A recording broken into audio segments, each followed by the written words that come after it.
All right, welcome to class 2, part 3, glowing color and the luminous landscape. And I'm going to be doing 2 quick painting demonstrations using a very dark color that we mixed up. We're going to be doing a seascape. And again, these are going to be very fast. They're going to be, not a lot of detail or anything else. But the first one, I'm going to be doing it with transparency and kind of using a wiping away. You see that the canvas has been, both of these are going to be on top of old paintings. So there's some texture under there, and I just covered them. Basically, this one's a little yellowish. The second one will be much more white and more opaque. So I'm going to quickly cover this and use kind of a wiping away method combined with adding some white and colors to that very dark mix to create our grays.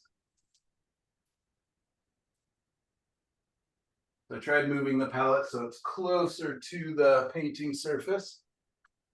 And I'm just going to grab a big brush, tiny bit of paint thinner, just a touch.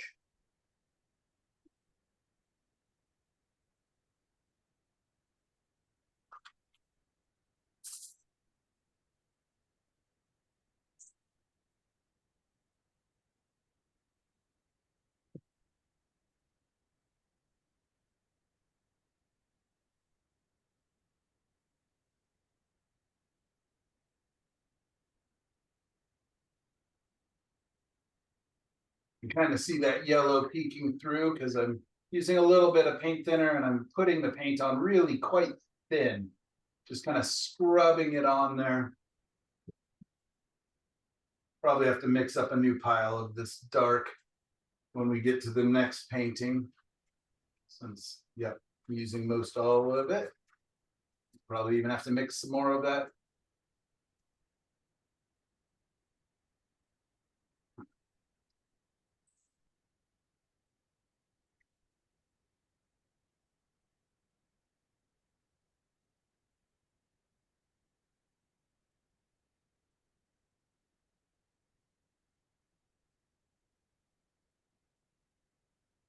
In an ideal world, if we weren't at the very end of our class, I would let that kind of sit for just a little bit to kind of stain into the surface a little bit. This was from the middle of all the colors? Yeah, this was using all 6 of the split primary palette. And while we're waiting, I'm just going to go ahead and mix another batch of that dark. And I'm going to go ahead and do a good sized pile this time.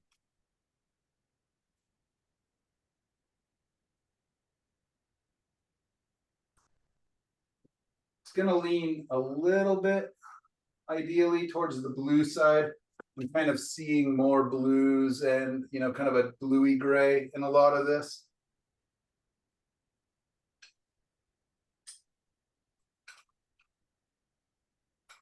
Man, that cadmium red is just so strong. I even took off a bunch that I was going to add.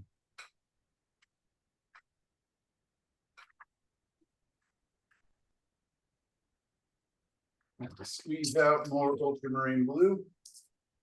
Because ultramarine blue is the darkest value, I mean, that's pretty obvious to see, right? If we were to take a black and white photo of all these split primaries, ultramarine blue is definitely my darkest. Second darkest is my quinacridone red, but both of those are transparent. So, if you're painting them thin across the surface,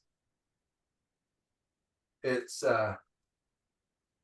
they're going to let the light of that panel or that canvas or whatever surface you're painting on kind of through. So I may have to put them on a little bit thicker to really bring out some of those darks. Are you using a panel? Yeah, both of these are just panels. It's interesting, on the monitor, it's showing up a little bit red or brown than I think I'm painting with, but that's all right, because this is kind of a value-based scene for the most part, right? I could decide, I mean, it could be reddish if I wanted it to, but I'm just thinking of the lights and the darks.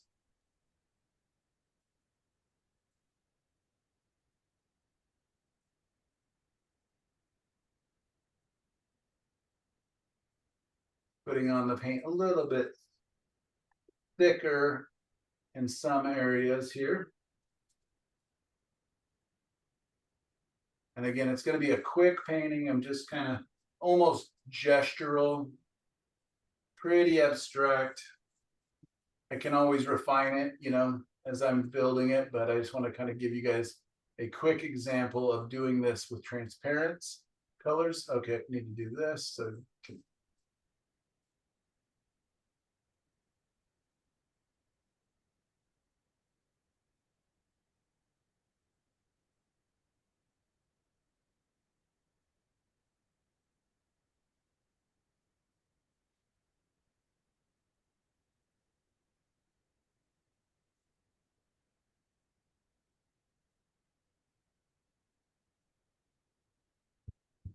what this brush is a little bit, this is just a house painting brush.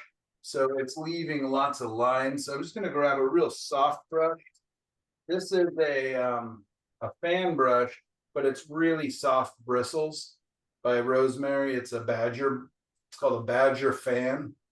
So it's a lot softer. So I can basically just, with a very light touch, smooth a lot of those lines out just so they're not so obvious to you guys.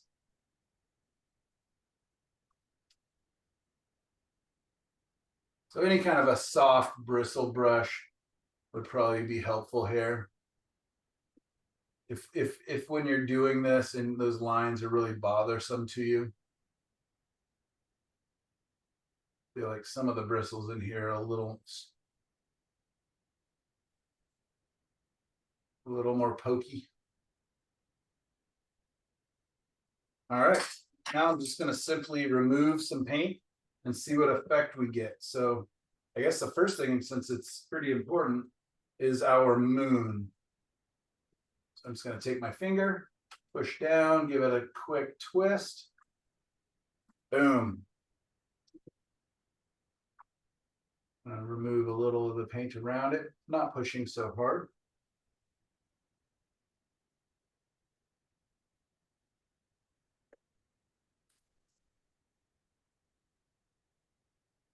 So this would be the kind of a wiping away method using just a paper towel.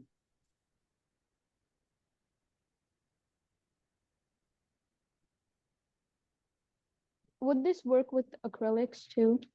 Not very well, Shanik. You're gonna have to, acrylics, because of their dry time, is pretty tough. If you used what's called open acrylics, they dry a lot slower. So would I use whatever method you're gonna use do next if I just have regular acrylic? Much closer. Yeah, the good thing about acrylics is you can layer them so quickly. And Shanik, did you hear that tomorrow on Thursdays we'll be doing a if you're around, we'll be doing kind of a group time to paint, so kind of a good opportunity. It's kind of like study hall.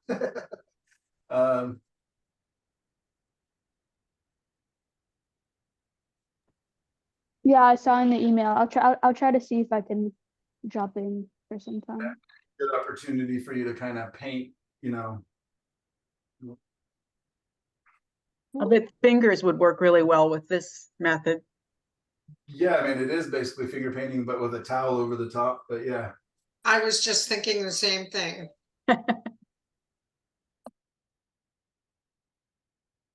Would a extender or medium help with the acrylic?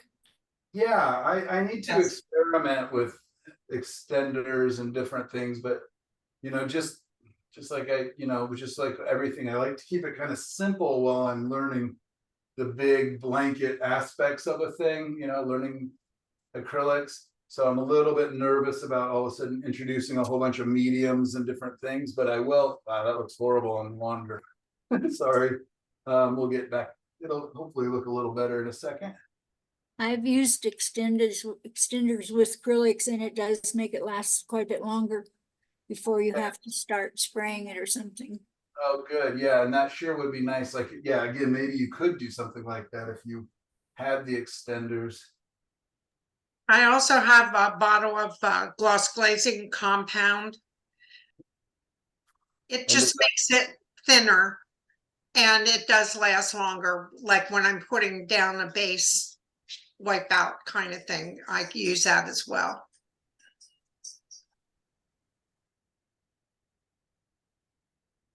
Wonder if I knock this light. There we go.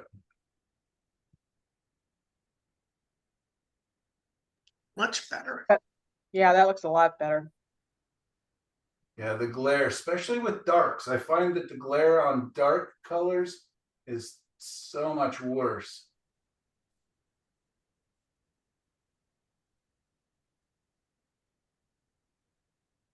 I'm just kind of manipulating a little bit here.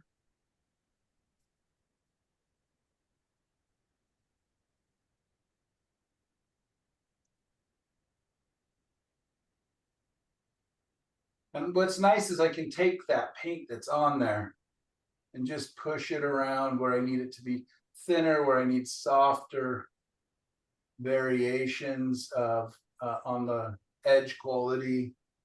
And again, this could be just me sketching it in, getting a kind of an idea of, you know, where things are going to exist, but it's already kind of beginning to look like something.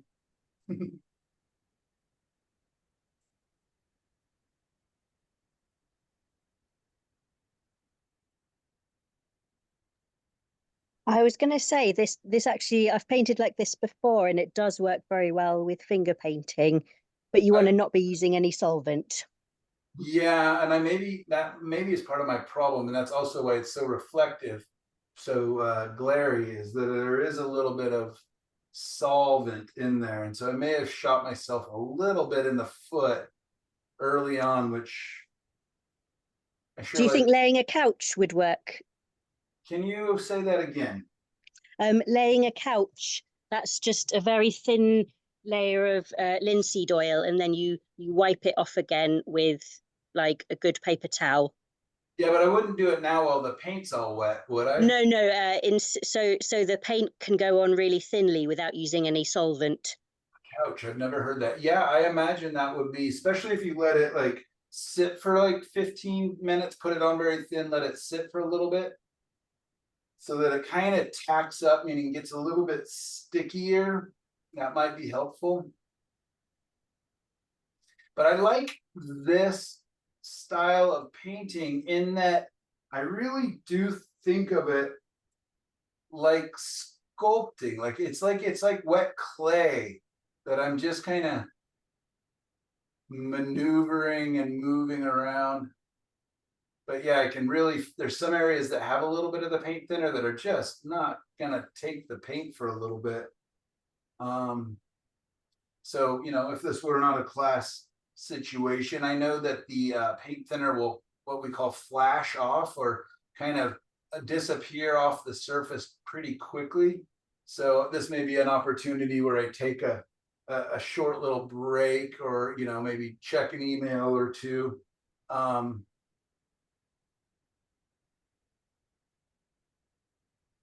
Michael, a paper towel wouldn't pick that up then. No, that's what I'm using. Yes, paper towels. Yeah. No, that's not what I mean. Would pick up a little bit of the solvent.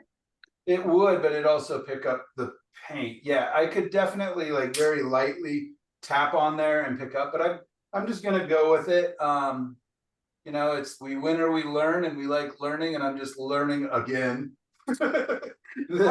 I don't use that, so it makes me curious how you handle certain things. Yeah, there's definitely times. Maybe I would even just wipe it back down and do it again, because that wouldn't be an issue. It would be so, you know, I'm so fast into it.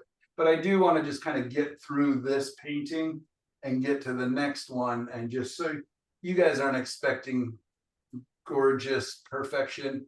You guys see how fast I'm working, just kind of Of course, we're expecting perfection.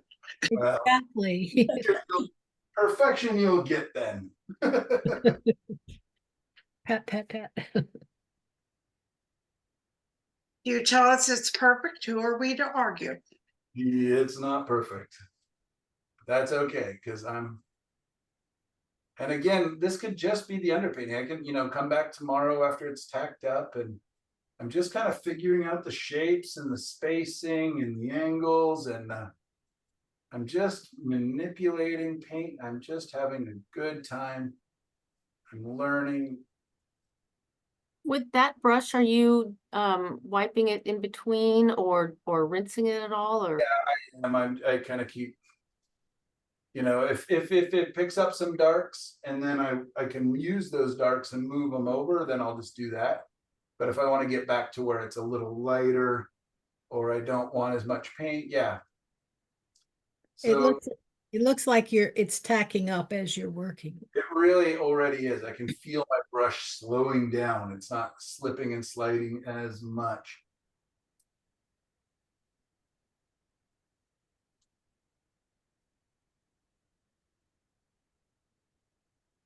It's beautiful, Michael. You're very nice. Move a light a little bit, see if I can make it too shiny. Nope. So now I'm just gonna grab a couple Q-tips and see if I can't, if a little bit of detail doesn't do something for me here.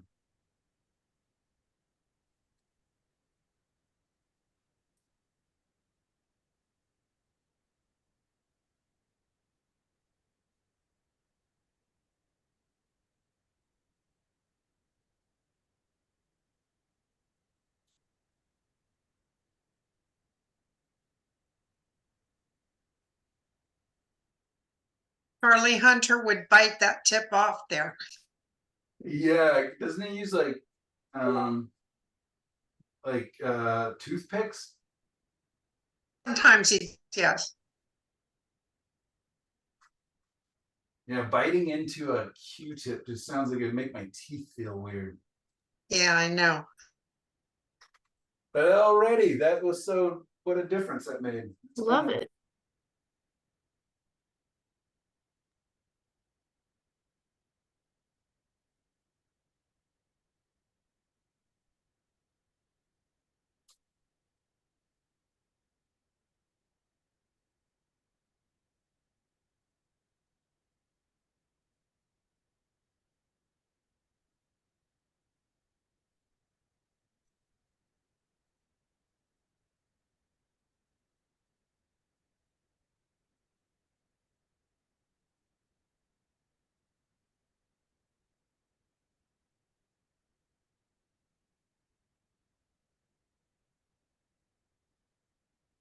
Wow.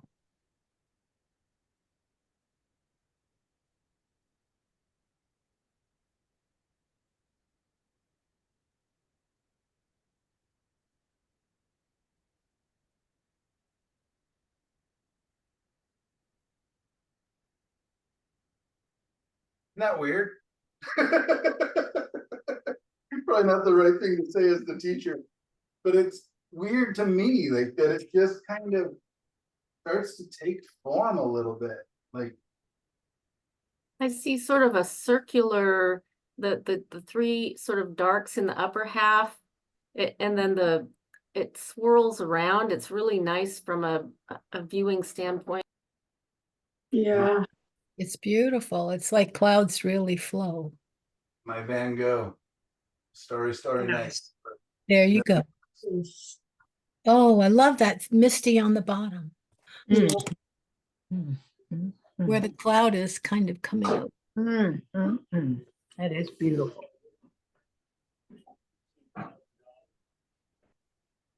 And I'm gonna tell you what. 2, 3, 4 minutes ago, I was terrified. I was like, what have I done? What have I done? All these people are trusting me with their precious time. And here I am making another big mess. And you have to kind of trust the process and not jump forward to just kind of know that it goes from, the darks to the lights, the big shapes to the smaller shapes. And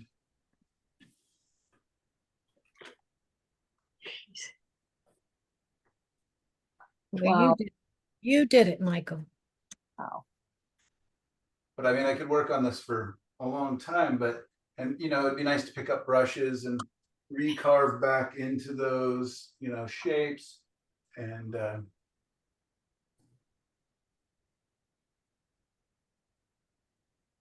but all in all,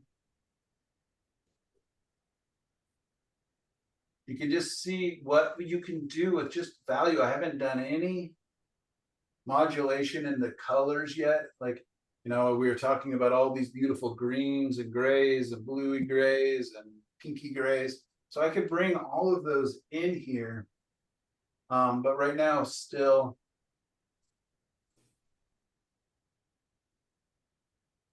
dealing with just figuring out placement and design and my value structure.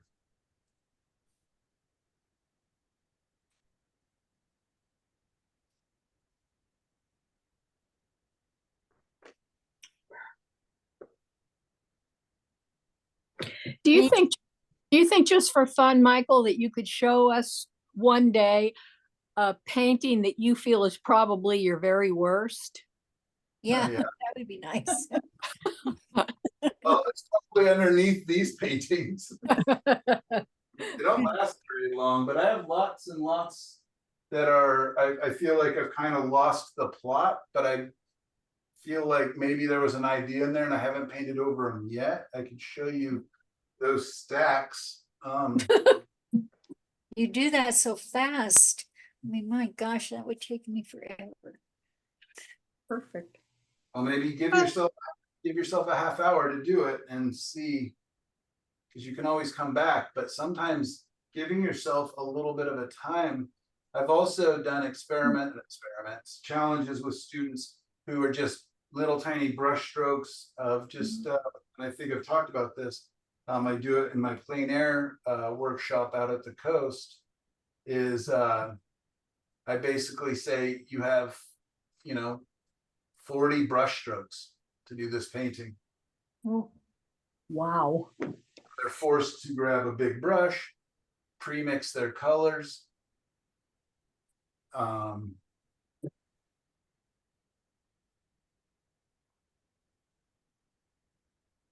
Michael, can you say then how, if you wanted to add color to this, what would your process be? Would you let it dry? I could very easily let it dry, but let me just brush this out to soften like these silly Mhm. lines here. I'm just gonna wipe this brush clean, that fan brush, and I'm just gonna soften up. Mhm. It doesn't feel so cat scratchy.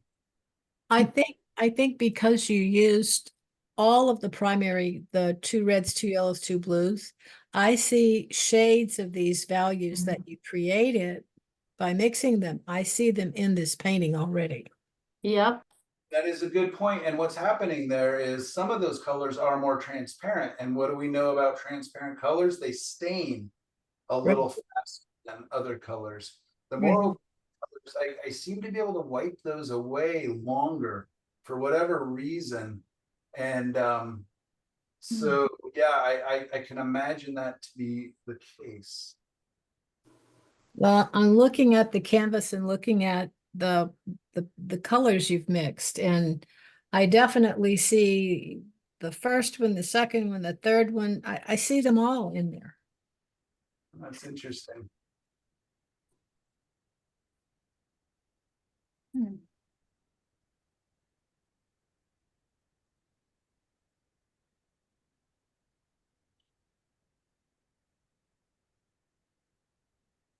And this is, I mean, you can already see, I mean, I'm using a very soft brush and just kind of manipulating and just slightly moving edges and softening edges.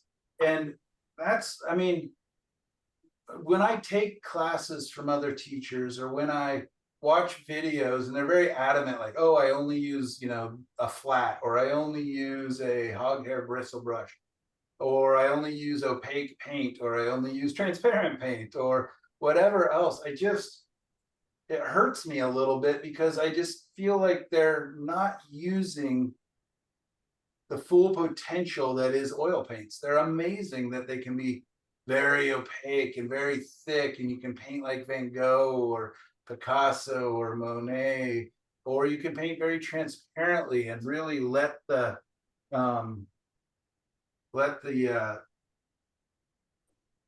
like the colors just kind of glow through. Even on a black and white, I'm still getting, hopefully, a little bit of a feeling of glow and yeah. Sorry, I have a hard time talking and painting. I don't know how you do that. I don't. Not well. It's just coming so beautifully. Is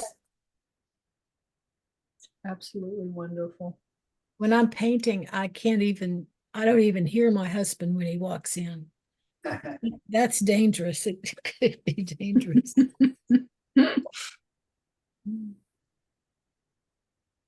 Mine would often come by and ask if I wanted a glass of wine. I'd definitely say yes. Oh, definitely.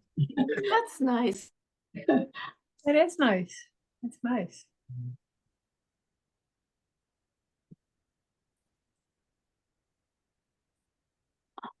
Look at that. That's magic.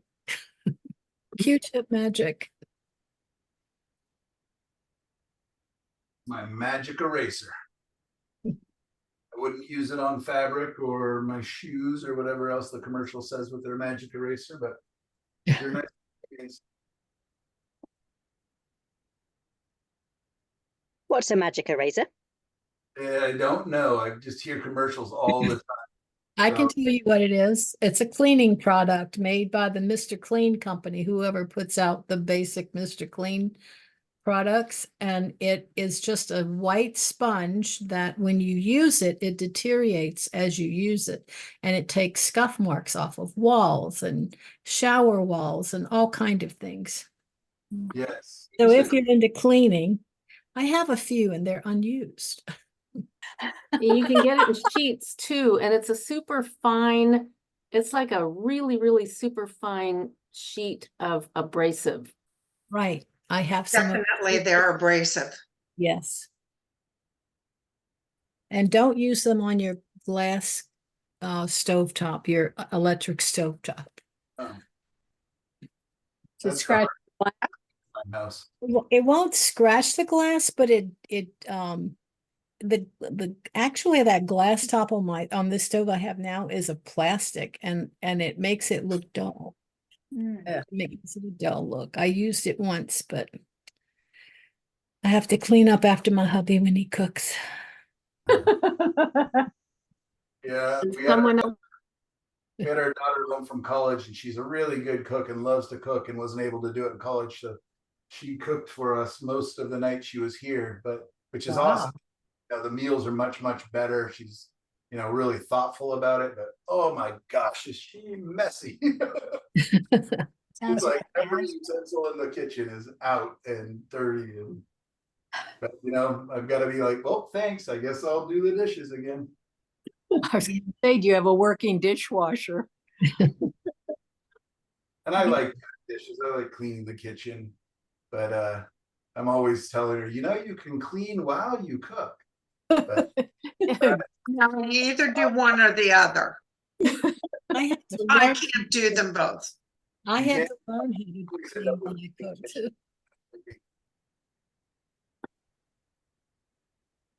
It took me 2 days one time to wash dishes after I first was cooking in my own home and I'd invited my parents over. They were stacked 2 feet above the sink and it was big double sinks. And I thought, oh my God, I was overwhelmed. yeah, that's When why. my husband and I got married, we made an agreement that whoever cooks, the other person cleans. Yeah, We had the same. Yes, we do that. that's generally Cook and my husband does the dishes usually. kind of like having a palette, a limited palette as you've got, if you use the same utensils and processes, it makes the cleanup much easier. Yeah. Yes.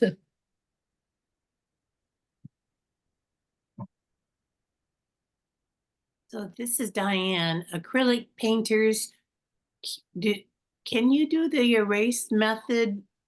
It seems it dries too fast to be able to do that. Yeah, you would have a heck of a time. Dry now. That's what we're talking about. I do that, but I don't necessarily cover the entire thing at the same time. Okay. Okay. But with acrylics, I don't find that I need to do the erase method very much because I can just layer the paint over and over and over. This is true. I don't find it necessary. I find that it's kind of like still like sculpting, but like where this is removing the clay, with acrylics, Yeah. like piling the clay on. Hmm. Yeah, that makes sense. Yeah. Okay, It's really nice. there we go. At least if nothing else, this is a nice beginning. It's I can build onto this. The paint's thin enough. I could probably paint into it tomorrow. How are you guys doing? Do you guys want to see me do another one, or are we sick and tired of Michael? No, No, we're not. we're not sick and tired. No. But if you feel done, we would understand. Yeah. Well, Maybe. maybe let's take a 5-minute break and then we'll just do this one. I like where this is going. I could definitely just keep it on screen. I could keep working on it, but I don't see too much use at this point, and I'd like to move forward. But I mean, it's different than the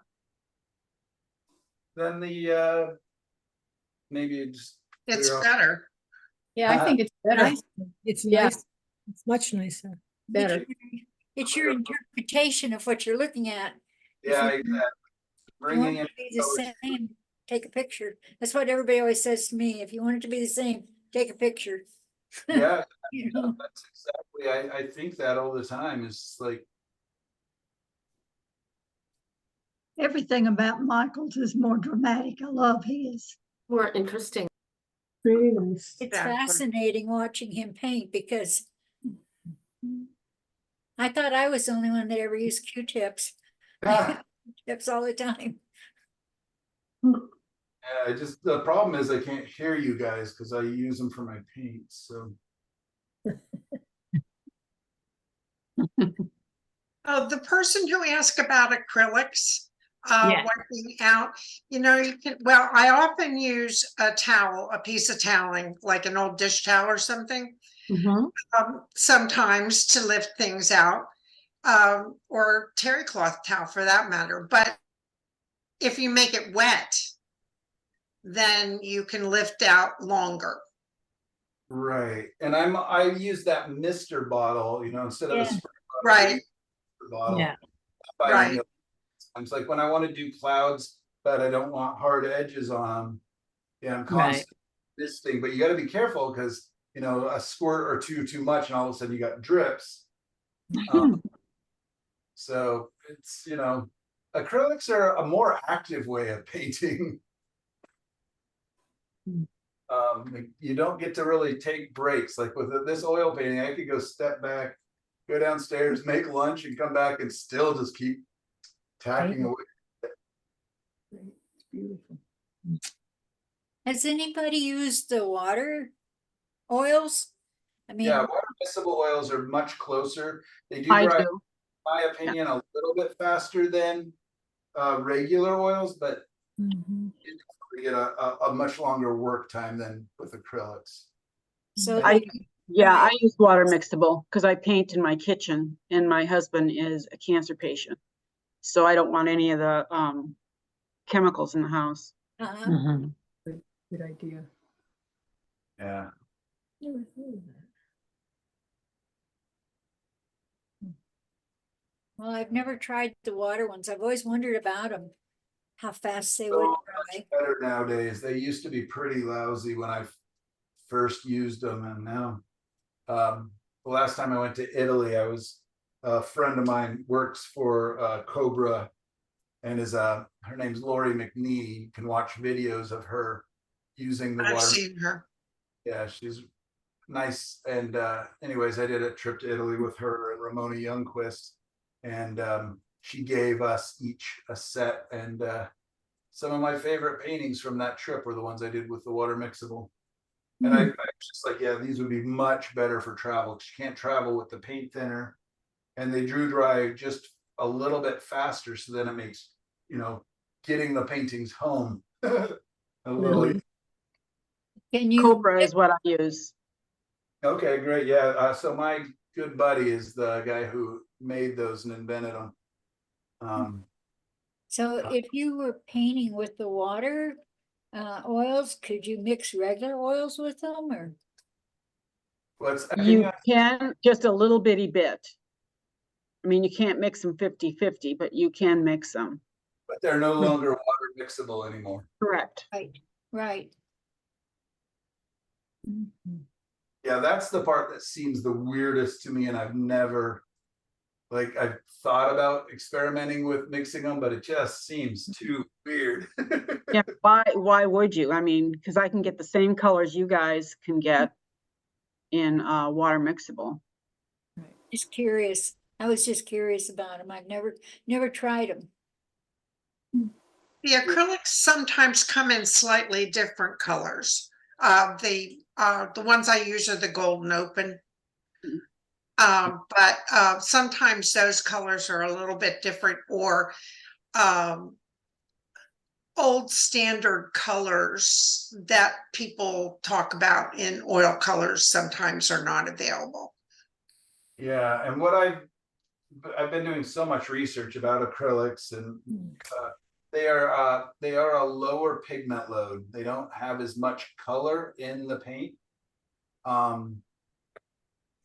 And the oils make the colors actually brighter than they are with acrylics. But as long as you understand that, it kind of shouldn't hurt you. You just maybe do another little coat, because that's the great thing, is you can add another layer. So if the colors aren't showing up, you just put another little coat of that color on top, and after it's dried, and all of a sudden you've got double the pigment load. If you want to try them, you can use your limited palette, just like we have here, when we just a red, a yellow, and a blue, and just get relatively cheap ones, but not too cheap, and play with them. It's not that expensive to just get 3 of the smallest tubes, and then you can play with that, or you can play with water mixable and see what you like about them or don't like. Jesus. God, that's fabulous.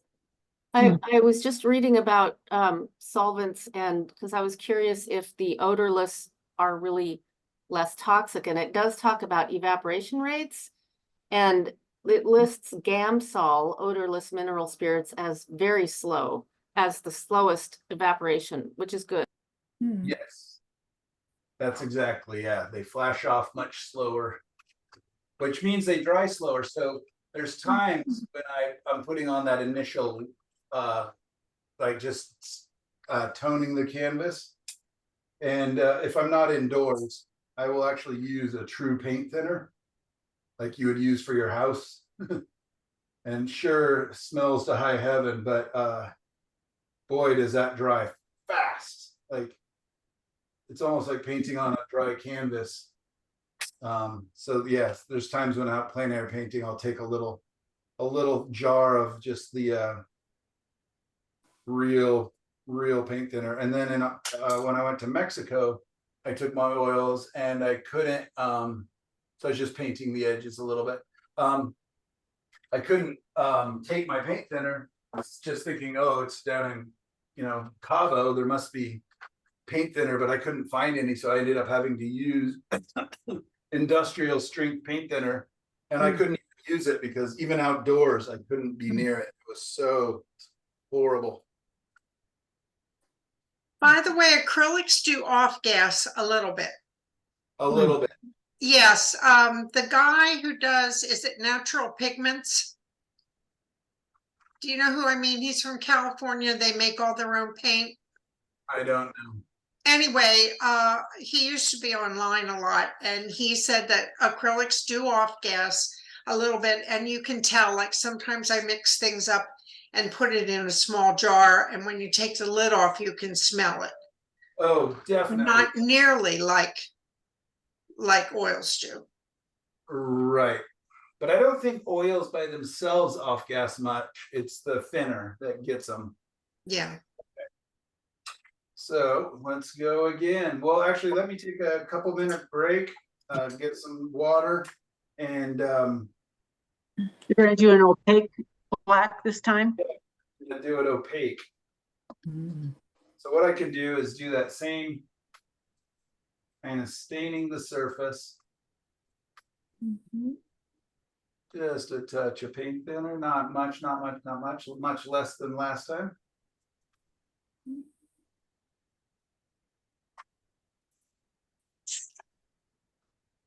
Wow, you can see the difference already. Just in how it's going down. Yeah.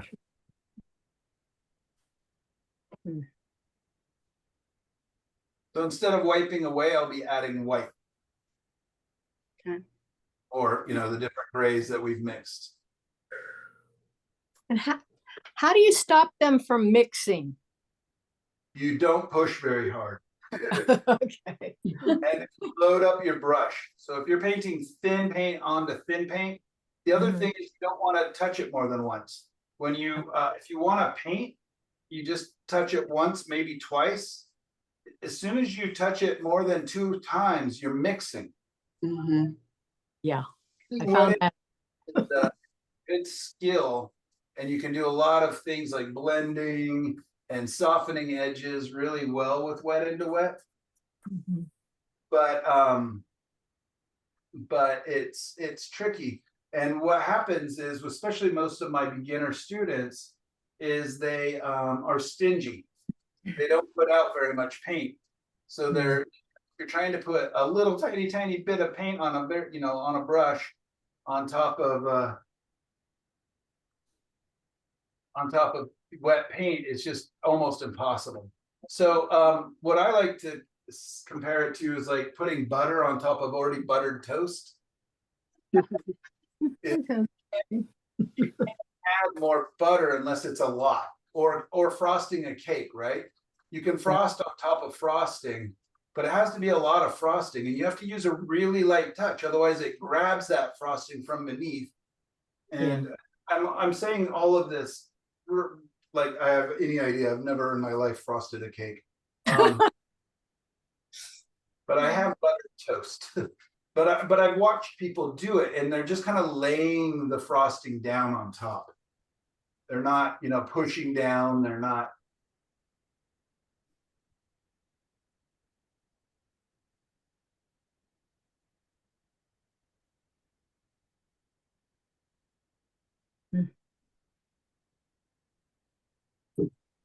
You can already see the beginning of the design in there, huh? You can. Yes. So where I push harder, I pick off the paint. When I want to put it back on, I just barely feather it down. So pressure when you're painting with a loaded brush or with a half empty brush or with a completely dry, clean brush is really important. I don't think that that's something that most painters understand, but pressure is so important. Like watch this. So you can see I'm just barely feathering, and I can blend, but watch if I push down a little harder.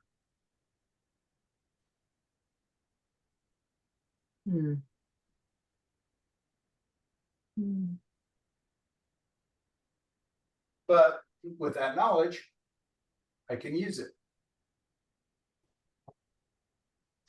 All right, again, give me a couple minutes. I'm going to let that kind of tack up just a second, and then we're going to manipulate it using the grays.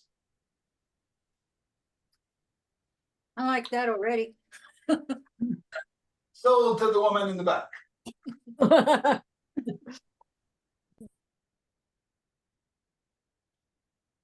There's an image in it. Yeah.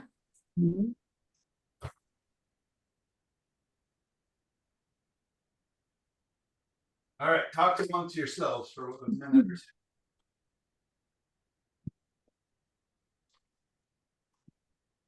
Lisa, before you go, can you please tell me how you do that?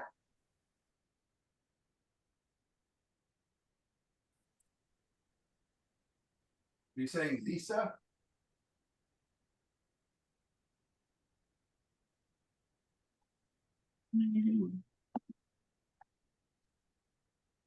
Now that you told us to talk, we're not talking. Oh, I know. Oh, I'm sorry. I didn't. I don't know what to say. The girl who just left a note that was on the screen. I don't know how to do that. I want to learn how to do that. Oh, look down. Let's see. You see where it says chat? If you pull up the bottom line in the computer screen, it'll say participants are 16, chat, share screen, summary. something. Okay. Go to the So chat. it's chat. Yeah, click on Okay. that. Okay. And then it pops up on the side or across, however your computer gives it to you, and you can type something into it. I was gonna ask Ashley a question on the barrier cream. Oh yeah, I'm here. So I think of here for like, you know, I'm a grandma now, and so like they call it butt cream. Is it something like that? And then does Pretty much. I think it's probably exactly the same, but because it's like an art thing, it's probably a bit more expensive actually. So I might try the butt one next time. And Everyone used to have gloves in a tube or gloves in a bottle. That is where it all came from, and it's from the hospitals. Before we started using gloves, they made. I'm so old. We didn't use gloves when I first started nursing. Then they came out with this cream that you put on. It's clear, and you put it on your hand. It's like a liquid glove. It'll last. wow, look at that. Glove there. Yeah. And we had it in the hospital for years, but it didn't work. Things seep through that. So I don't know if paint is on your hands, Ashley. Do you see color stains on your hands? If you put it on, I do a little bit still, but it's a lot less, so it's a lot easier to wash your hands afterwards. But the trick is if you put it on and let it dry for about 15, 20 minutes, and then put a little bit more on and then let it dry, but then that takes time. Oh, that's a good tip. Yeah. But I wonder, does it also, because I'm assuming maybe it's sort of petroleum based, I guess that's fine to use with oils, it won't affect it at all?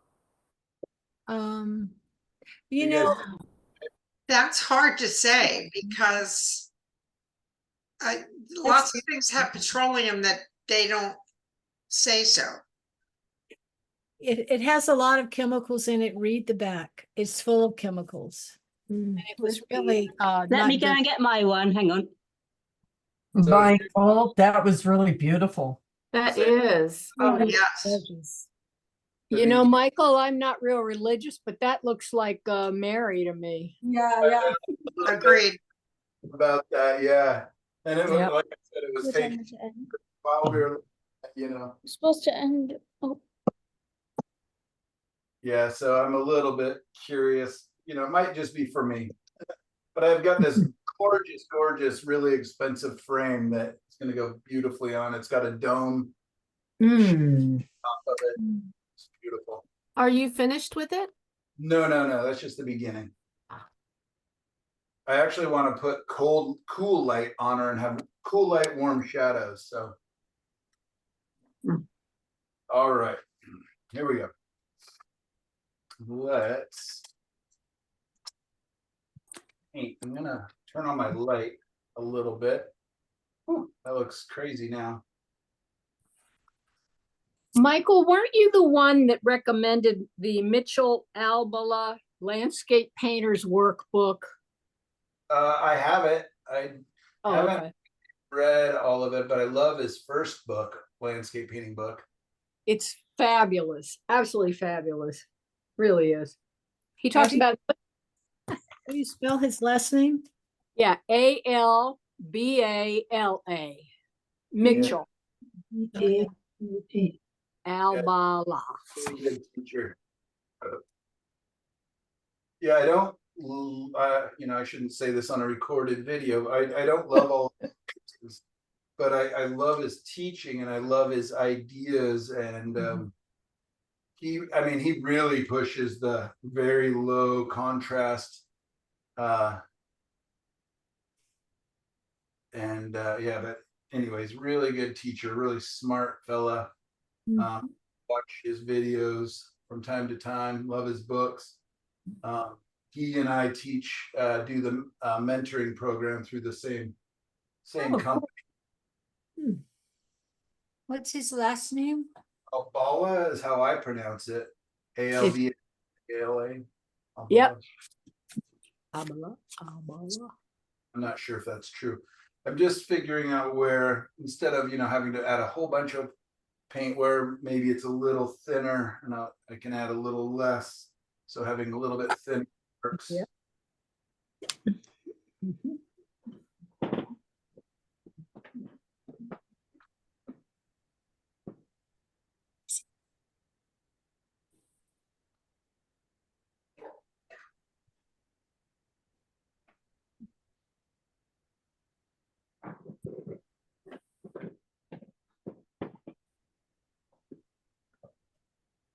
So even though I'm not going to be doing a wiping away style painting, I can still remove some of that paint, because we were just talking about the fact that, you know, it'll mix in, it'll pick up some of those colors underneath. So just having a little less paint in the areas where I want to add my lighter colors shouldn't hurt me, should be helpful. So I need to mix up that big pile of that dark again. Man,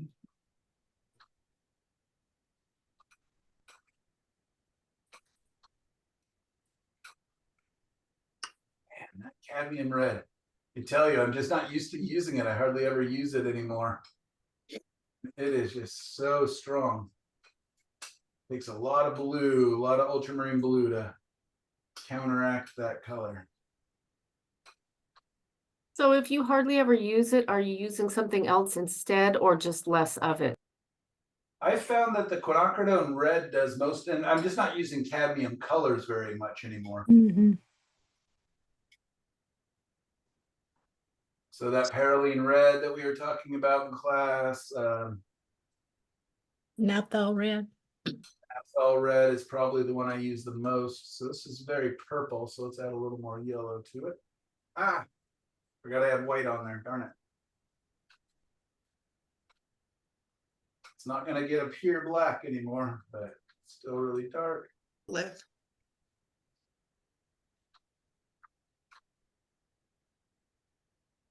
Still purple.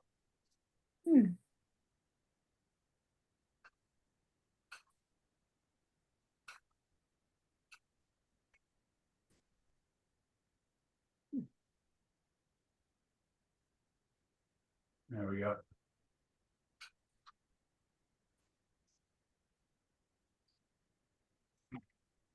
All right, so let's take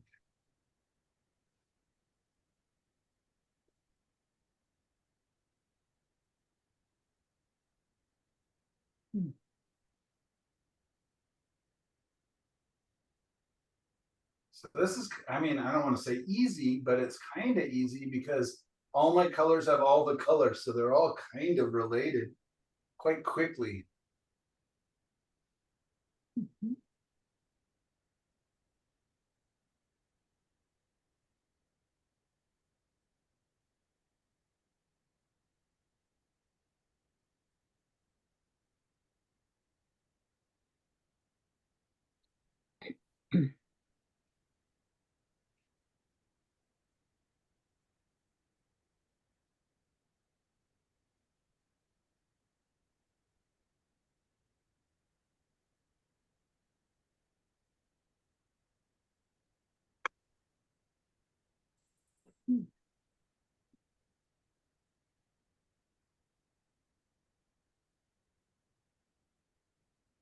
So I'm just looking for my big shapes. I kind of know that, of course, I need a light area.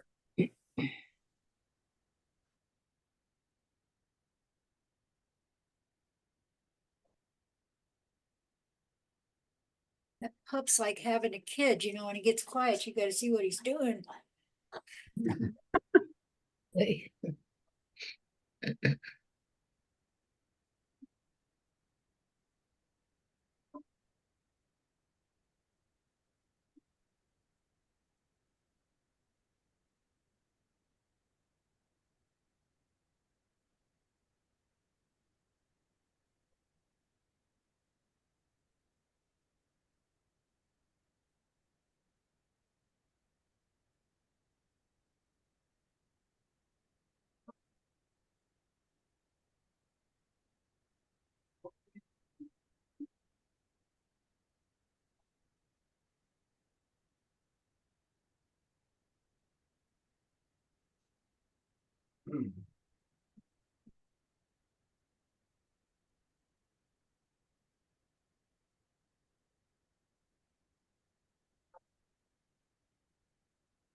Maybe be interesting to almost do it impressionistically.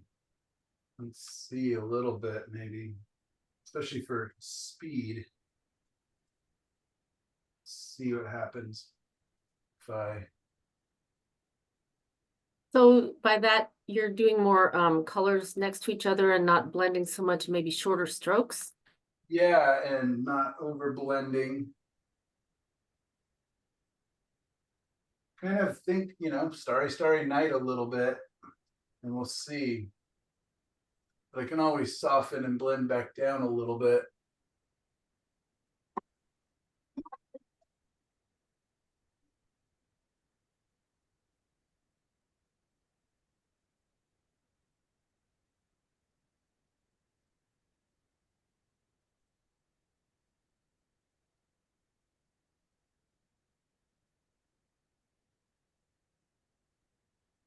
I'm just constantly thinking I'm modifying these colors. Like, what area do I want to paint into?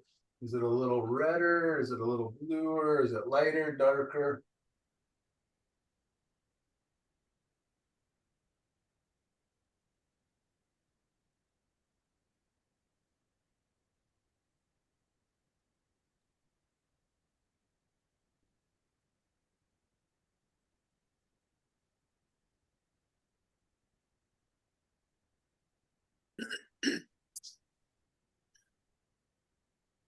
And I've got these little piles that I'm going to run out of them really fast, but I can, again, use them to just kind of slightly modify a little towards green, a little towards yellow, whatever it is. There are slight, it's value variations mostly, but there are these little temperature shifts and color shifts that are, can really play them up a little bit. Hopefully.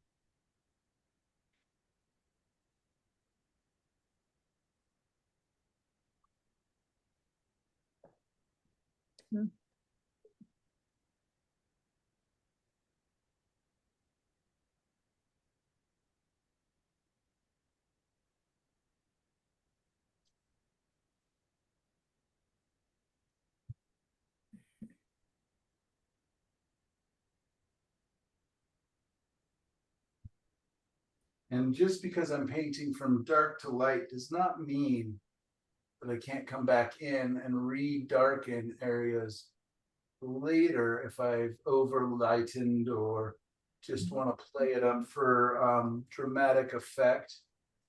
But right now I just kind of want to get things covered.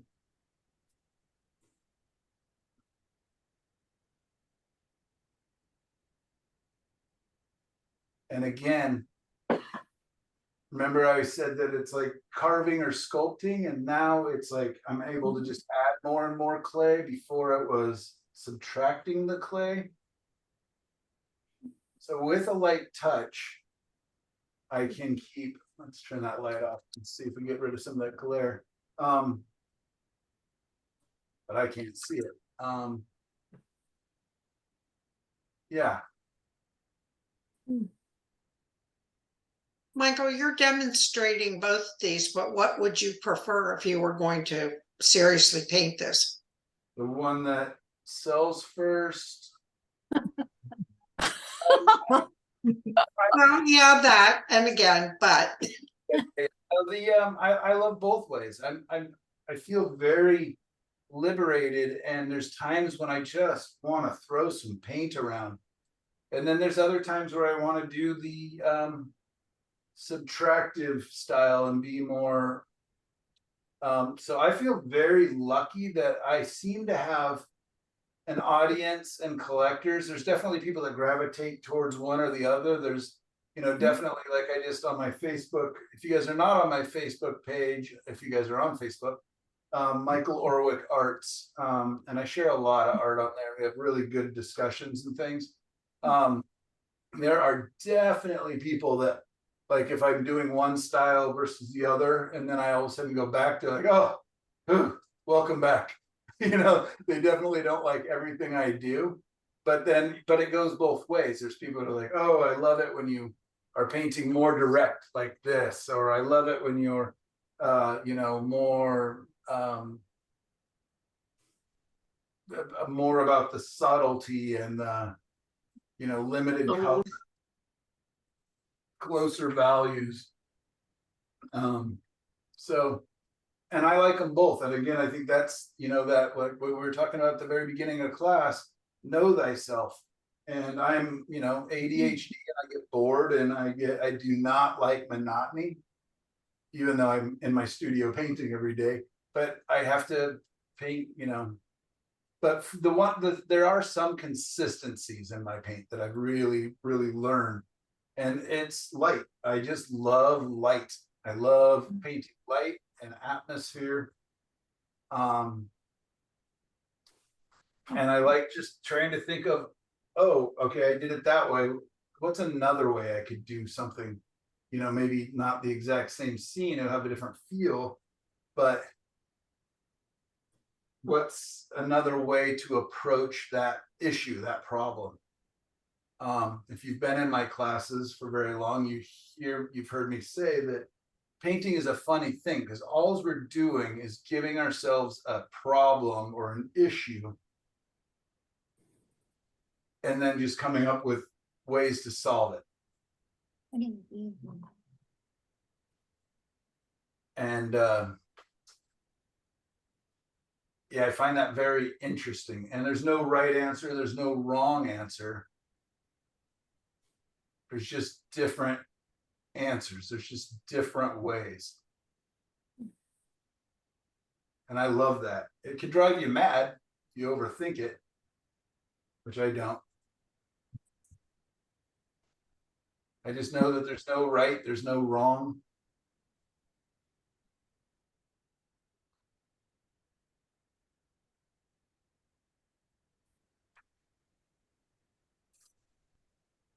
It's a little brighter on your screen than it is to me. The glare is kind of lightening up some of those values a little bit.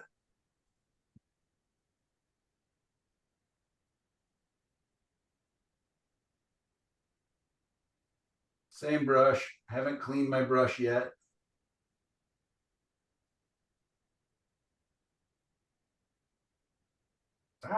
Now I'll have to. Just accidentally touched it in that little pile of black while I was looking away. All right, cleaning my brush for the first time. Sometimes I actually like the challenge of what happens if I only use one brush for the whole painting. Can I make a number of different marks by just turning it and pushing and pressure and loading it up in different ways? So there's lots of different games we play mentally with ourselves, or can play with ourselves. I am so jealous of people who are not ADHD sometimes, that they just paint the same way. They know like how what their painting is gonna look like when it's done. But then other times I'm like, oh, I'd be so bored if I just painted the exact same way, used the same colors, used the same brushes. I go to bed thinking about what would happen if I put fluorescent pink with my gesso. What would that do with the painting as it progresses? And so I just love the what ifs of painting. I love the fact that there's just so much versatile aspects to oil painting that we can just do.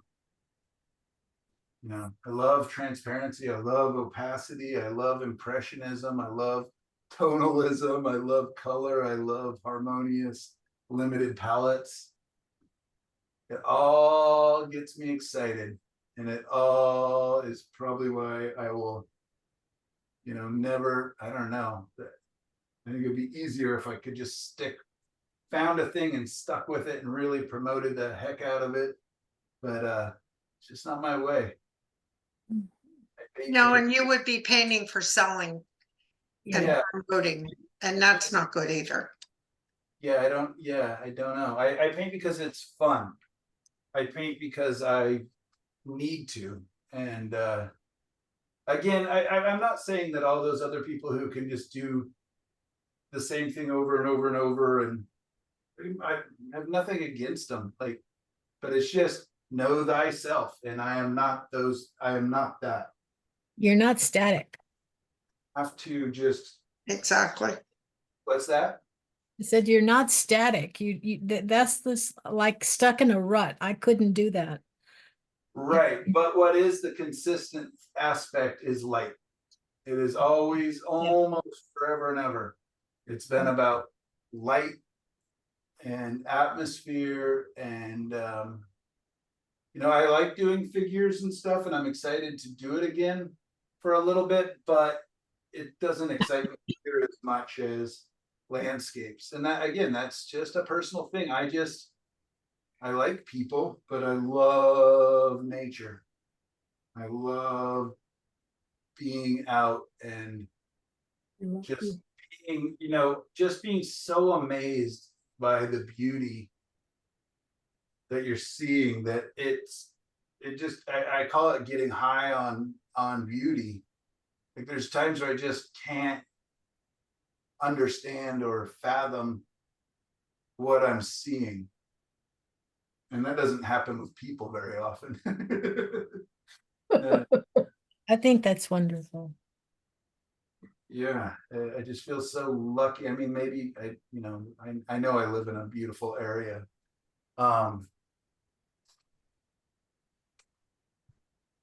But yeah, I mean, just light hitting a creek or a pond, or cattails moving, or Beautiful.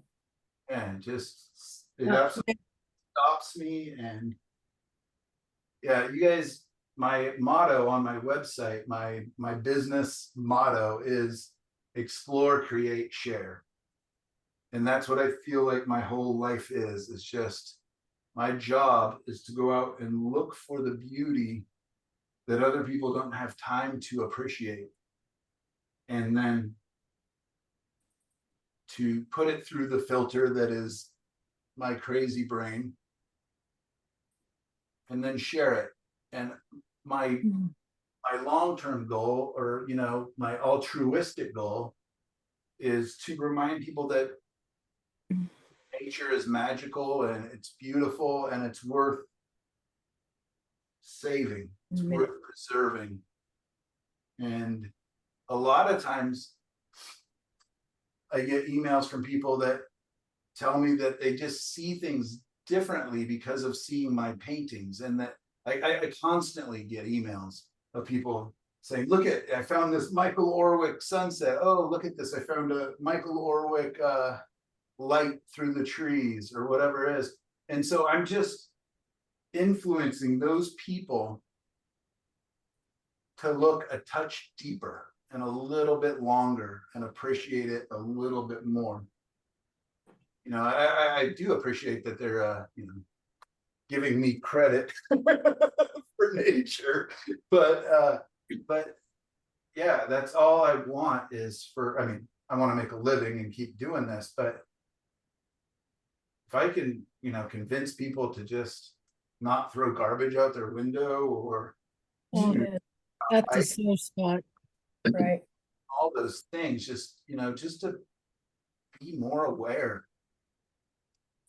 then fantastic. I mean, we all have our, you know, if you're religious or not religious, but we all have our skills or our sensitivities or whatever, our gifts, right?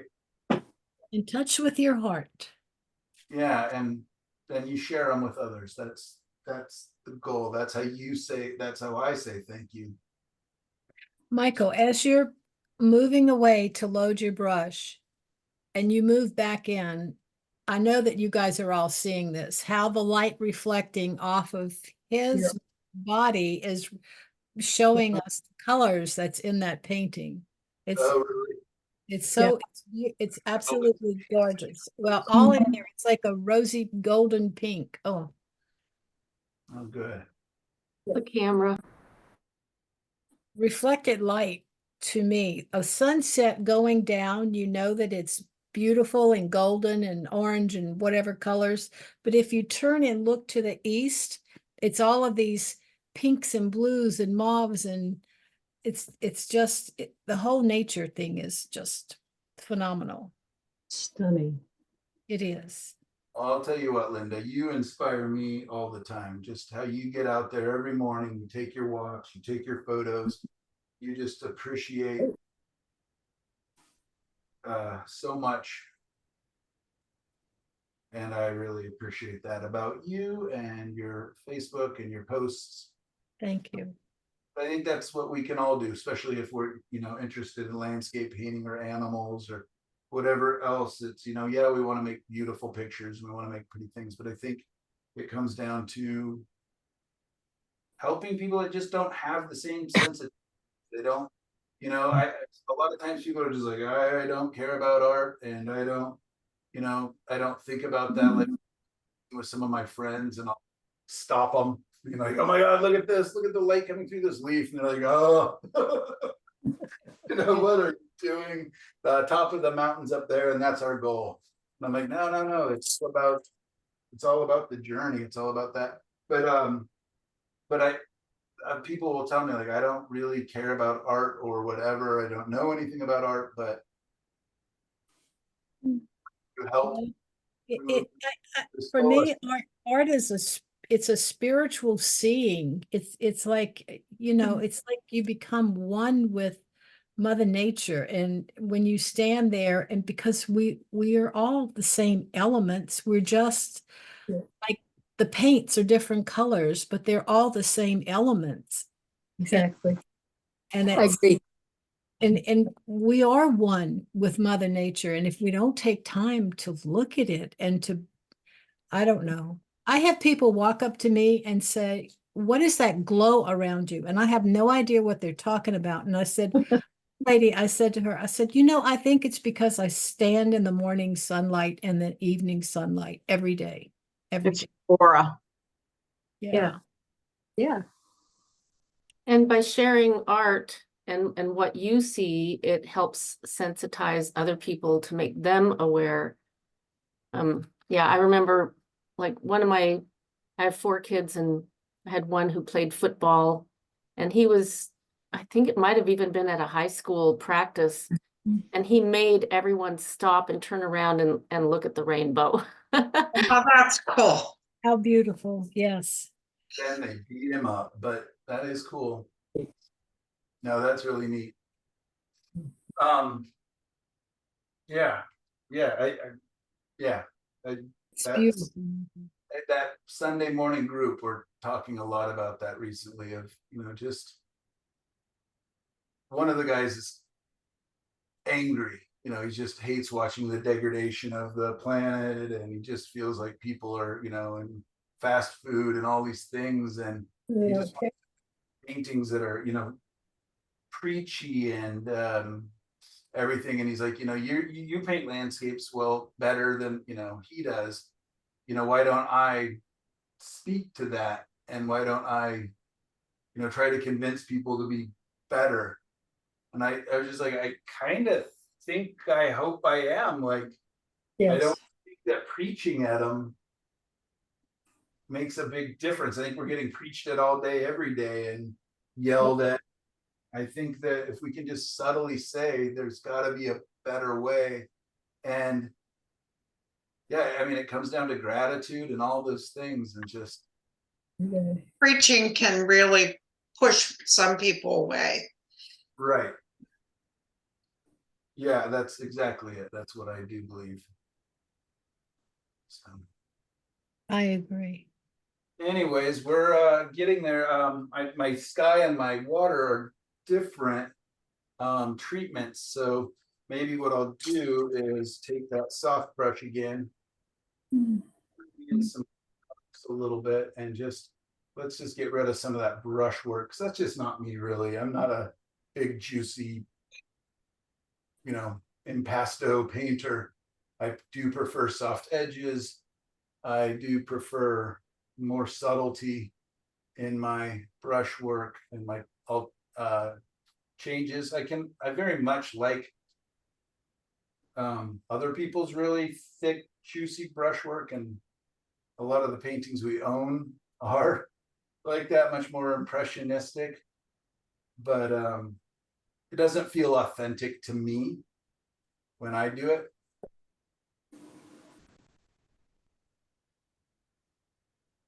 And remember the sculpting thing, right? Doesn't that look nice already?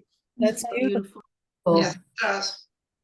Feels more like me. There's a lot of times when I kind of feel like I'm finishing a painting, and then I step back and I feel like, oh, that was Michael Orwick pretending to be Monet. That was Michael Orwick pretending to be, whatever. No. So finding our voice is also important. Finding but I don't push style. I don't really believe in style, because I don't think I'll ever find my style. I think that it's just constantly in flux and constantly altering and changing. But that's good. That is good. Yeah, and when people tell me like, oh, I can tell a Michael Orwick painting, from across the gallery, I'm always amazed by that. Because I feel like my paintings are very different from each other, but when I look back and look at the summation or the collections, yeah, there's definitely a strand or a line that goes through it, but I don't overthink that. I just paint and know that that comes. It's like your signature. When you write your signature, any of us thought about our signature. It just kind of evolved over time, right? We just had to keep doing it, and we do keep doing it as we sign checks and buy paintings from Michael Orwick. And that's a good thing. And then somebody later on says, the bank says, that's not your signature. I reject this. Because it's changed. Yeah, exactly. Yeah. Don't add smiley faces on it all of a sudden. Top of your eyes. I don't really think they look at your signature. You just Not anymore. scribble and, Yeah. yeah. And the young generation, the Gen Zs, a lot of them just do initials as their legal signature.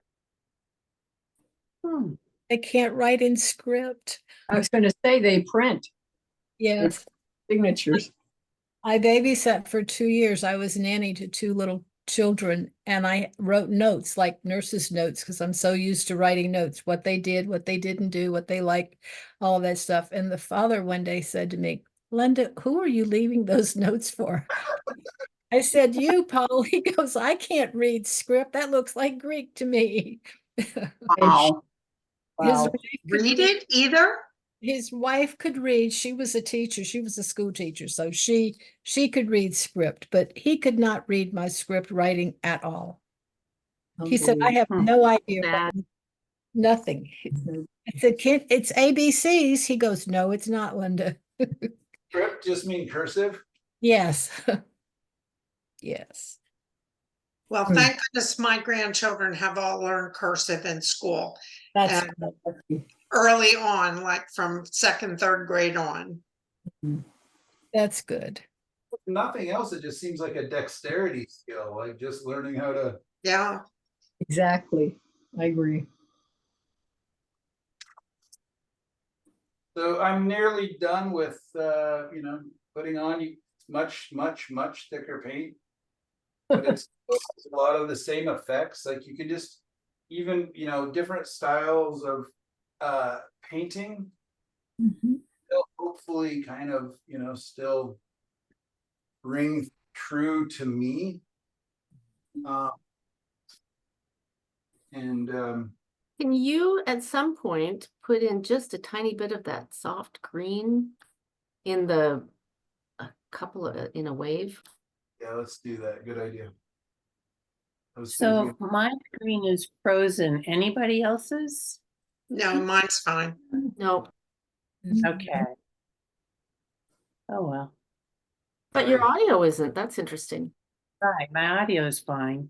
I'm a Luddite, I'd never get it.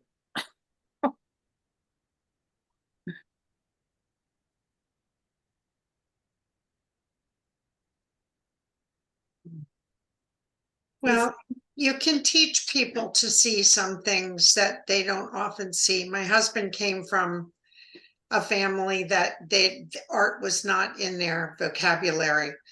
And after a while, after living with me for a while, my husband would call me to the window or to the door and said, "Look at the light through the trees." And I was thrilled because that's what I wanted him. It makes your life so much richer when you can see those things. Yeah. And I try and tell my grandchildren the same thing. That's wonderful. Oh, Yeah, I do agree with that. And I guess that's where I was going to go with talking about my friends and going hiking and stuff is, you know, I've known all these guys for, you know, 20 years now, and it's a group of us that hike and camp together and stuff. And now those guys will send me photos exactly like you were talking about. And just, that's nice. so yeah, you can influence, and, you know, they get me to do things like learn how to fish or, you know, different things too. So it all changes. It's all, everything's better when you can understand it and have an appreciation of it. Exactly. It's not like any of it's just given to us. I mean, I could literally compare it to like watching sports is more fun if you have a team that you care about. Going to my I buddy, understand it. or if you understand it, yeah, exactly. But there are people too, though, that just kind of like, you know, I will teach them a little bit of painting just because I think they're interested. And then it's like teaching somebody a magic trick. And you're like, oh, you've ruined magic. So there are people who would prefer to just think that I just walk up and, you know, puke out something and this is what happens. And I can understand that too, because there are things you're just like, yeah, I don't care to know how the sausage is made. They prefer the mystery. Okay, green, I forgot about the green. I need to look at, ooh, we could use a little phthalo blue over here. There on the right, you've got a little patch of it. Be crazy. Can't do that. That would be chaos. is that phthalo blue or phthalo green? That's phthalo green. Phthalo green, okay. It all looks the same to me. Touch phthalo green. So yeah, let's see if this subtle green is enough, if it shows up.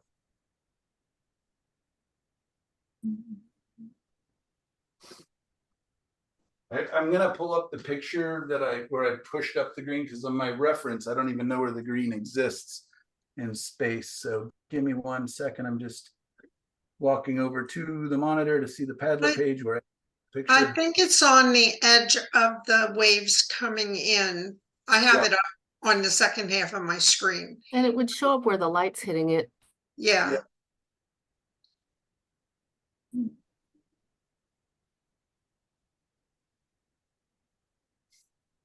Okay, so let's bring it kind of along. It looks green here compared to these other colors, but on here it's still looking very gray. So I can put down a little bit and see. I may have to make it even a little greener. That is something to be very aware of when you're painting, is that a color on your palette looks very different on the painting because it's all about what it's next to.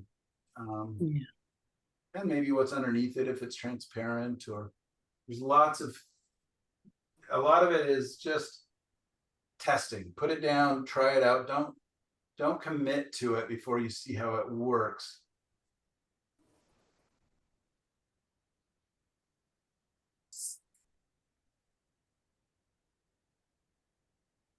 Now, for our homework, are we supposed to do both of these techniques? No, not at all. Whatever you want to do. And it Good. doesn't have to be this scene if you don't want, but what I wanted you to do, and again, it's one of the most difficult things is painting a limited palette and making it, making these dark neutrals. I mean, who would look at this ever on a wall and go, oh, that was obviously painted with bright yellow, bright orange, bright red, bright blue, right? Right. They'd never think that. That I just put out a pile of Payne's gray, and I just want you to, I want to show you what paint can do. And then I want to show you like,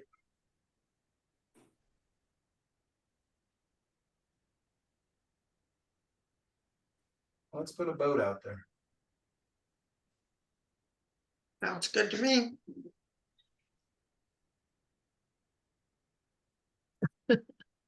Love it. Beautiful. Would this be considered tonalist then? Very much in my book. Oh, yeah. Good thing. Yeah. Sorry, boats. You're more than welcome to put some boats in. But yeah, I mean, I could just come up and I can tweak. I could add, if I wanted a little more chroma in an area.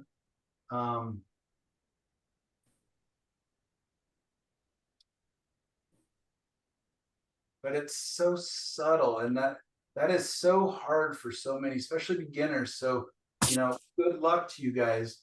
But it's so important. And I'm dropping you off in the deep end of the pool and just saying swim. We're actually the classes and paintings are probably actually going to get easier after this. But I think that to have color, you have to have a lack of color. And to have bright and glow, you have to have dark. And so this is the first time, again, I've ever taught in this order. I think I like it this way, but I'm not sure. We'll see. It's kind of like, training for a sporting event where you only have to run 1 mile in the sporting event, but I make you run 5 miles every day at practice. So when you get to the game, it's going to be a lot easier.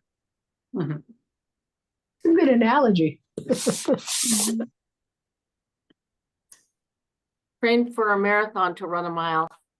Yep, exactly.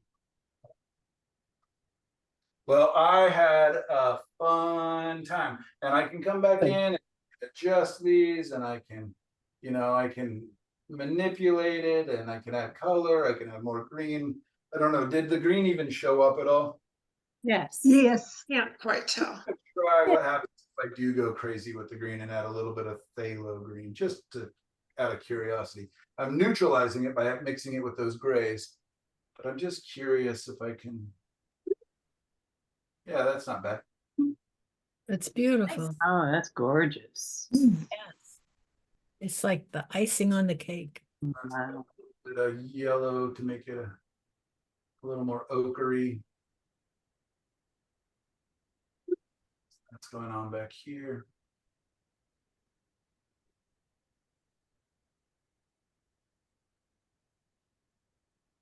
I want to put a little bit of ochre, and I'm going to bring a little ground in. So browny, yellow, orange, and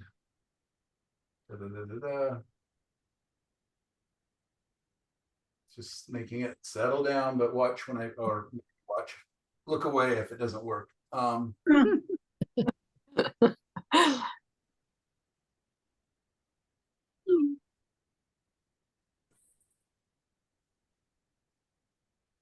Little redder.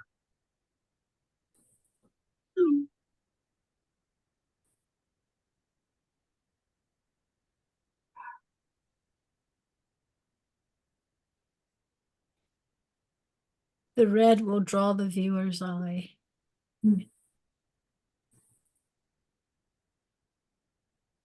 Did you see that post I put on Facebook yesterday? On my business page and my arts page? Yes. Picture is a picture of like a bunch of like moths or something standing in front of a light bulb. Yes. Yeah, I love that. So funny. You should put that on our Padlet. I know, I was thinking I would when I get to the color portion where we're using some more color. But yeah, look how the artist uses light to draw the viewer in.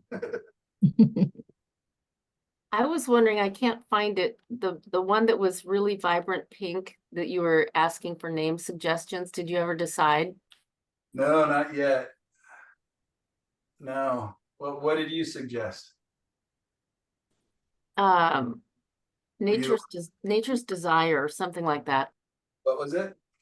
Nature's Desire Nice. or Dawn's Desire, but I liked the Sailor's Delight, except that it didn't have anything to do with the ocean.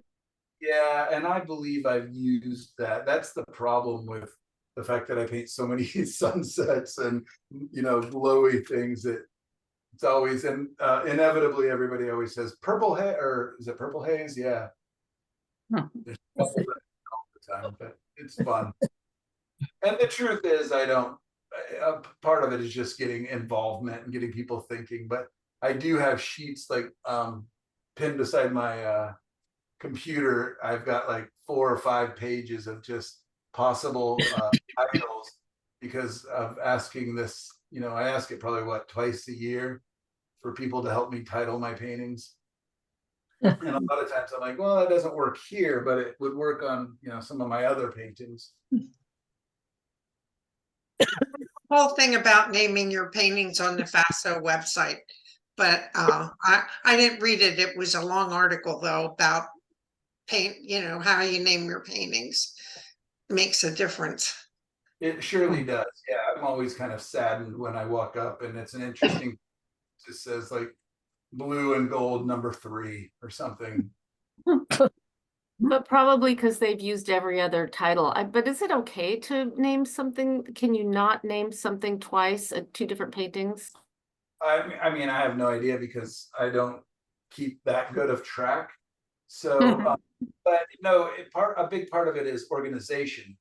So like if calls and says, you know, you sold Golden Sunset, I'd be like, uh-oh. Yeah, like which one?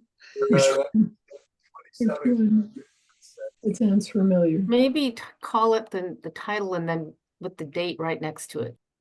Right. And yeah, there are codes that I put in when I'm putting them into my computer, and I can't remember the names of my paintings well enough to just look it up by title, but yeah, like Dragonfire Gallery, if I'm giving them a painting, that's my gallery out at the Oregon coast. If I give them a painting, they will, you know, as they're putting it into the computer, they'll let me know, nope, we already have a painting by this. And that happens more often than I would like. So then we have to come up with another title because their computer just won't let it go in. And can you title it like Golden Sunrise 2024? Yeah, I mean, #1, #2, you know, like each year you can like put a year and a number with it. I definitely, yeah, no problem doing that. But yeah, it's nice when people, you know, are like, oh, I bought, you know, da-da-da painting. It's not nice for me to go, I have no idea what painting that is. That could be Good point. You know, Michael, I just took a photo of what you're doing, and of course the cameras always seem to enhance certain colors and stuff, but at the bottom there in the middle, there's like a light of that peachy color right above you, right there where you're right in the middle kind of, and it almost looks like of the sky, and it almost looks like a break through the clouds back in there. It looks really nice. that's what I'm hoping there is back. Oh, good. Here. Water and then a break of clouds.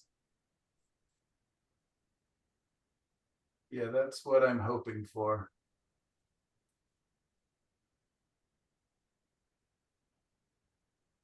Yeah, so a lot of the kind of, I don't want to say this painting's nearly done or anything, but a lot of times now at this, later points of the painting, I'm just kind of finessing edges, finding and losing edge quality.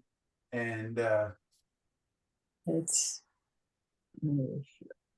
that's what it comes down to. I Oh, can't believe you guys are still here. I love the mystery of this because it's almost like indeterminate. You can't determine where the sky and the ocean meets, and I love that lost edge. Oh, good. Oh, it's clearly water and sky,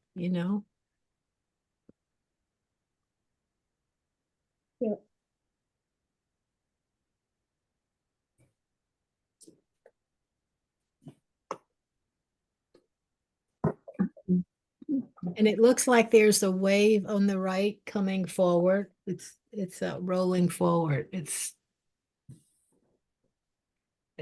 amazing. This is beautiful. When do you like more? Wish I could afford it right now. Oh my. Hmm.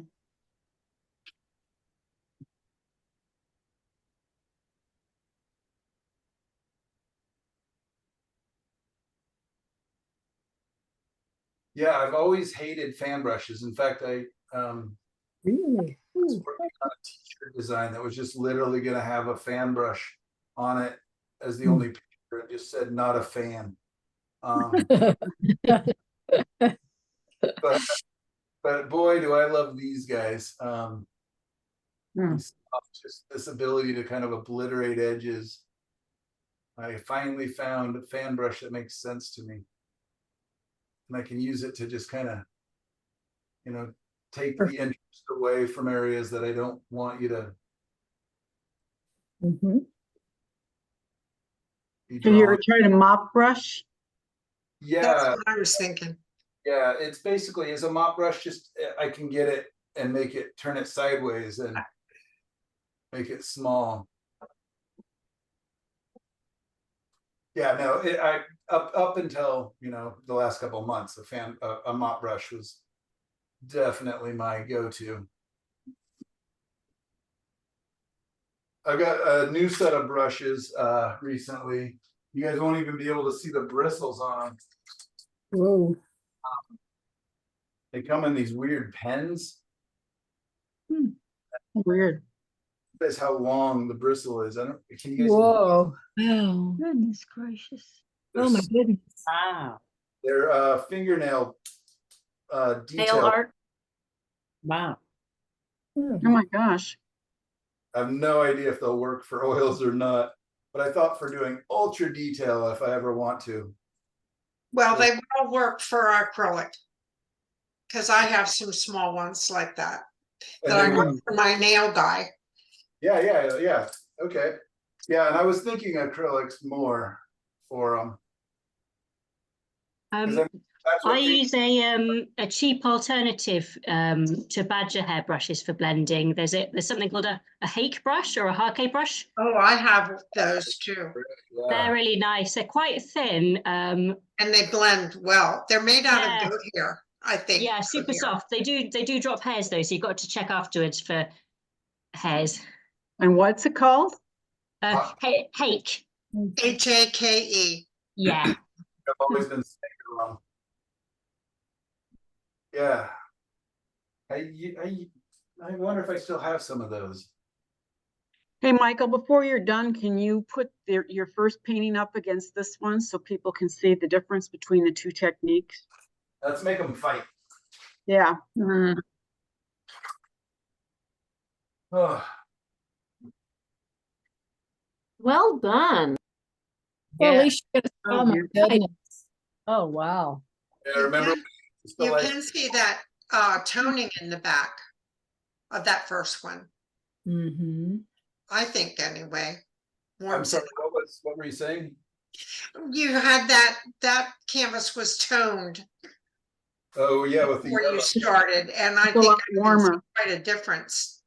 It's warmer. Yeah. Yeah. They're beautiful. If Both of you slide your panel your, the one on the easel over to the left and then hold that one up to the right. They might be similar sized to the camera. It's tiny.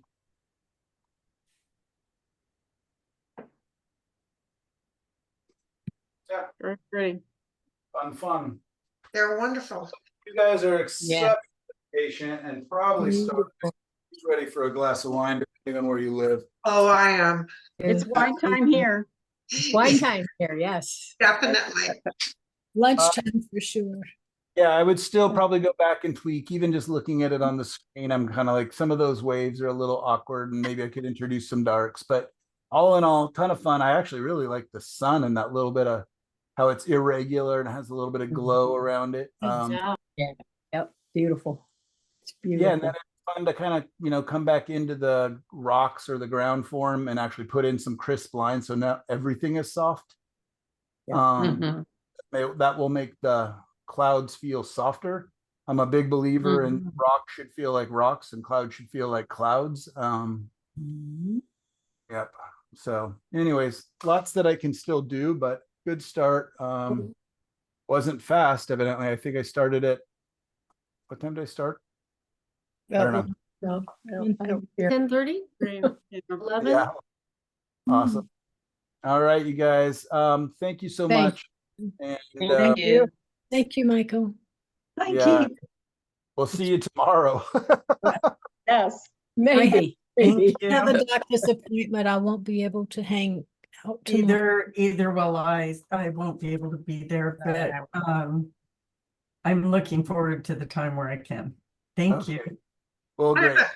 I have a physical therapy appointment, but I'm going to change them from now on. Great. Thank Well, you. it'll be fun for, you know, me and whoever else is there. And again, it's just kind of an open invitation. So I completely understand that it's, you know, but it is an opportunity just to do a little more work or to actually make time to do the work and just to hang out. And you guys are all wonderful. And I can tell you guys are all best friends already. So Thank you. Thank you, Michael. take care, Thank everybody. you. Thank you. Bye. Thank you. Bye. Bye. Bye-bye.